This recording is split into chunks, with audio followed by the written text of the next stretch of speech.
In light of the COVID-19 pandemic, we are here teaching you how to wash your hands the right way.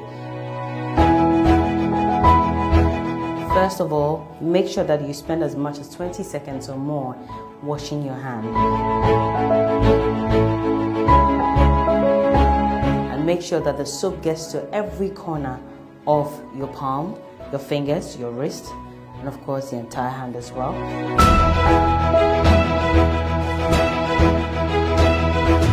And make sure you have running water to wash down the soap, because with that you wash away the germs. You need to gently but firmly massage your palms, your fingers, and wash the soap. And to remember, you need soap, you need running water.